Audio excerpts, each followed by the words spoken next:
Friends, there are times during Kennedy Has Questions that we will swear. I swear. I enjoy swearing. It's really part of my vernacular. However, in this particular episode, the F word will stand front and center. Not because I wanted it to, but because it is the literal middle name of my guest. And it's also part and parcel to pretty much everything we'll be talking about today. So if the F word is not your jam, that's okay. And if you don't want to hear it 10, 20, 30 times during this particular episode, we understand. You don't have to listen. There are more episodes coming, which will make much less use of this particular word. But in this particular episode of Kennedy Has Questions, it's the star. So let's fucking go.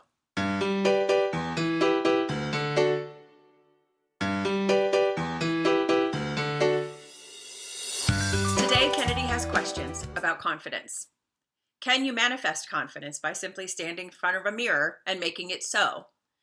Can you find the confidence to date complete strangers and let the internet watch? And finally, most importantly, do I have the confidence to change my middle name to fucking? All of these questions and more will be answered today as I introduce you to the Queen of Confidence who is stopping at the Wilbur on April 6th, Serena fucking Kerrigan. Who is Serena fucking Kerrigan? Who is she? Okay. She is a 28-year-old woman from New York City, born and raised. She is an entrepreneur, a content creator. She is Samantha Jones if she was like reincarnated into a real human being. She is a confidence coach, an icon, a legend, and now a comedian. Wow. I don't like being boxed into a category. And I don't either, and I appreciate that about you. So it seems your journey started when you were just Serena, a college freshman, heading to school, and decided on the way that you were going to change your middle name to something very loud. How did that happen? You know, I think that we're all born with confidence. And this is something that I talk about in my show a lot, that we're all born with confidence. I think that as we grow up, especially women, we start to, absorb the media or images or ideas and beliefs that what we should be like. And if we don't match up exactly, and everyone can feel this way, and, not just women, men as well. And you start to get insecure. It could be a comment made about you. It could be, anything. And really you start to question the identity of who you are. And I think that I was an insecure, 18-year-old girl. I just left high school and I was at Duke in North Carolina. And I was surrounded by, what I thought was like beautiful, gorgeous people that were geniuses and social and fun. And I felt invisible and I didn't love myself. I knew I had an opportunity to reinvent myself. And I really was so deeply insecure. I thought I was invisible to the point that I was like, no one's ever going to look at me. Like they're going to look past me. So I need something that has nothing to do with my looks to grab their attention. And so I was like, fuck it. I'm going to lie and tell everyone that I legally changed my middle name to fucking. And everyone bought it, which is, you'd think that at Duke that, but I said it with conviction. Okay. Everyone bought it. And it really kind of developed into this persona, similarly to how Lady Gaga has her persona or Beyonce has Sasha Fierce. It was just this character that I could be. And I kept tapping into her and she made me feel confident. And what that really was, though, with years after the fact, it's been almost a decade since I've been at Duke. It's been exactly a decade since I walked into Duke's campus and did that. I realized that actually was a conversation I was having with myself. So if you're feeling insecure, the number one thing you can do is go to the mirror and say, you're Serena fucking Kerrigan. Like, are you kidding me? Do this interview right now. You're going to sell out the Wilbur. Like, get it. Like, do something that scares you. That kind of, because that's what we do with everyone in our lives, right? We hype them up. We give them love. We nurture the relationship with them, but we don't do it with ourselves. And that's what calling myself Serena fucking Kerrigan was. It was that dialogue. I try and do the mirror exercise every day. She's not as loud as you are, but you know what? I appreciate it. Okay. You don't need to be loud because you don't necessarily scream at your friends and say you're Serena fucking Kerrigan. You can literally just be like, hey, I got you. I love you. Go do a great interview. Have a great day. Treat yourself to having a nice lunch, but I think we don't talk to ourselves at all. We're taught that is arrogant or vain. And that's crazy because we are the one constant in our own lives. And so we need to give, ourselves that nurturing that we do with everyone else that we love. I know. Why is that? Like, I'm so mean to myself. I'm so ugly to myself. But to others, whatever you need, I'm here. You need this shirt? And you are the one constant. You're the only person that's been with you through everything. So you deserve actually the most love out of anyone else. I think we're just conditioned to believe that if we like ourselves, we're arrogant, or narcissistic, or, there's such a negative thing about loving ourselves, because I think a lot of, the society we live in is predicated on us feeling insecure, because when we're insecure, we buy things. But you know what? All you need is a reflective surface. And that is what you need to feel confident and good about yourself. Now I feel seen, because I buy shit so much that I Oh, don't. me too. Bought an outfit for this interview for you. I'm glad I'm here today. So this whole thing started during the pandemic. You started kind of dating online and Instagram lives. How did that come about, and how did you get people to participate? Crazy, right? I think people were just like, oh my God, the world is ending. Like, fuck it. Like, I'm just going to go date this girl on Instagram Live. I was in my New York City apartment alone. My parents were, it was like stay 90 feet away, 900 feet away. They were at home, and my roommate moved out. And I was literally just alone in my apartment, single. And I was really fascinated with like, well, what are we supposed to do? Like, how are we going to meet people? And, I also had just quit my job 2 weeks prior of lockdown to become a content creator. So I kind of merged the two. And I was like, what if I'm creating content, also dating, meeting people? Let's do it. And maybe it'll inspire people to go on Zoom dates. And like, because we don't know how long this is going to last. And as a result, like this show kind of popped off, and I ended up dating close to 50 men, 3 seasons of the show. Yeah, it was really like, it went viral, and it was really, really fun. And how did we convince guys to do it? I don't know. It was all blind. I had never spoken to the guys before. I didn't even know what they looked like. I would just tune in, I would jump on and be like, okay, I'm going to accept Ben. And be like, hi, Ben. And it would just be a date, but it was so authentic. Like, you're a fly on the wall when you're watching. It was pretty fascinating. Yeah, we all are voyeurs. Working in radio, obviously we share our whole lives. It's what makes an interesting show, is feeling like the person who's talking to you every morning. And my dating life is rife for content, because it's for the plot. It's for the plot. I'm not really very good at it. And like, if you were to ask our listeners and say, well, when you think of Kennedy and her dating life, I think they would all do that sort of Jennifer Aniston head tilt and go, she's just not very lucky in love. Okay, well, you know what? This is something I talk about in my live show.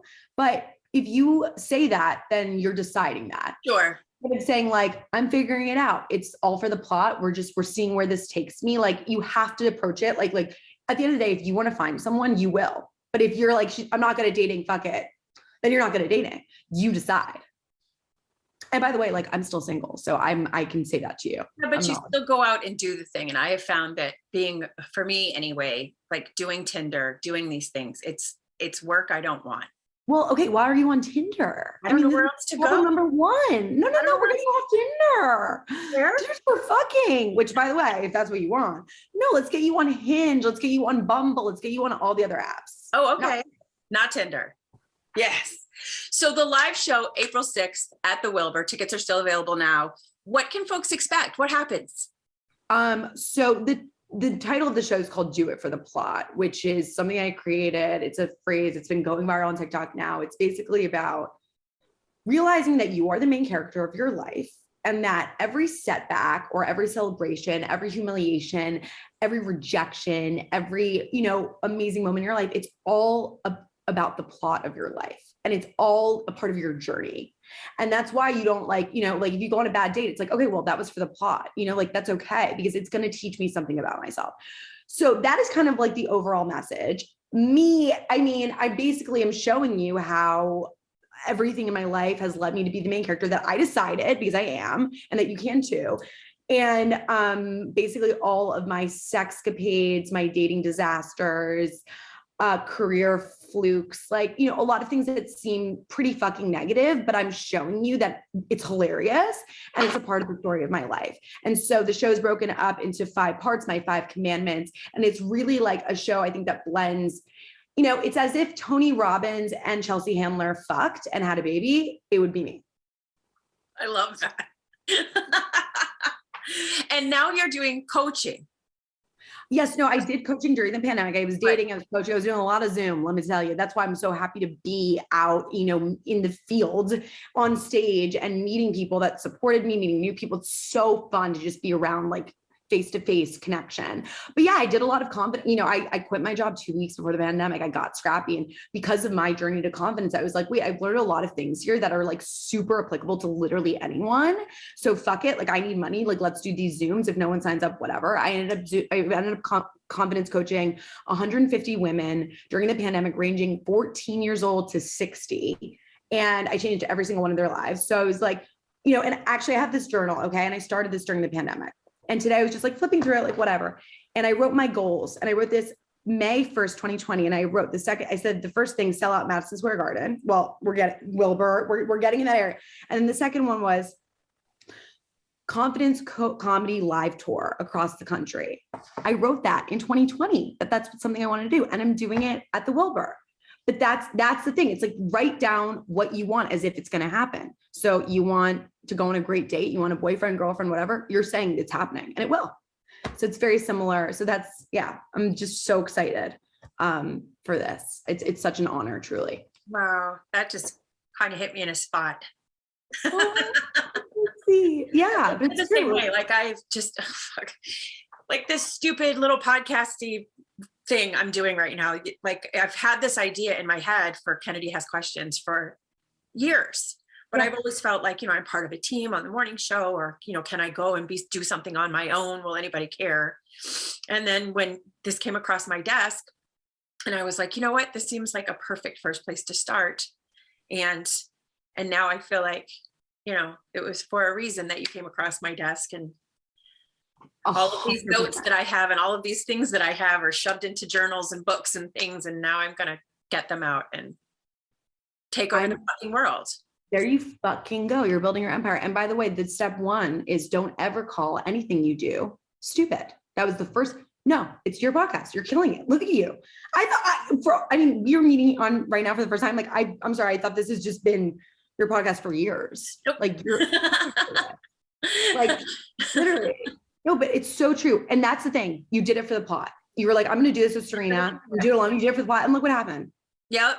I love this so much. Yeah. I actually have emails that I write to myself that say for the show.